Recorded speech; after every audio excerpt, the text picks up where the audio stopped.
নমস্কাৰ ছাৰ বাইদেউসকল। চৰকাৰী কৰ্মচাৰীসকলৰ দৰমহা বৃদ্ধি সম্বন্ধীয় এটা অত্যন্ত সুখবৰ শেহতীয়াকৈ কেন্দ্ৰীয় চৰকাৰে প্ৰকাশ কৰিছে।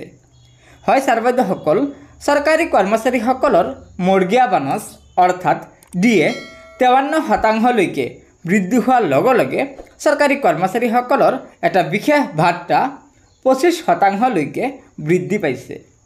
হয় ছাৰ বাইদেউসকল, আজিৰ এই সুখবৰটো বিশেষকৈ কেন্দ্ৰীয় চৰকাৰৰ অধীনস্থ চৰকাৰী কৰ্মচাৰীসকলৰ বাবে। এয়া চাওক, ND24 নামৰ নিউজ চেনেলটোৱে প্ৰকাশ কৰা মতে কেন্দ্ৰীয় চৰকাৰৰ কৰ্মচাৰীসকলৰ বাবে সুখবৰ।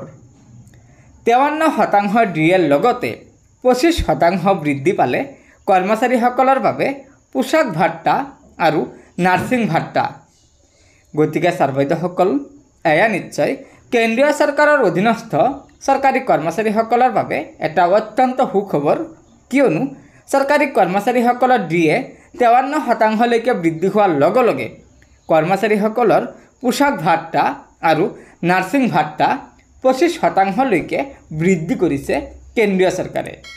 গতিকে ছাৰ বাইদেউসকল, লগৰ বন্ধুবৰ্গক এই ভিডিঅ'টো শ্বেয়াৰ কৰি চৰকাৰী কৰ্মচাৰীসকলৰ দৰমহা বৃদ্ধি সম্বন্ধীয় আজিৰ এই সুখবৰটো জনাই দিব আৰু নতুনকৈ অহা ছাৰ বাইদেউসকলে অনুগ্ৰহ কৰি আমাৰ এই চেনেলটো ছাবস্ক্ৰাইব কৰি ল'ব।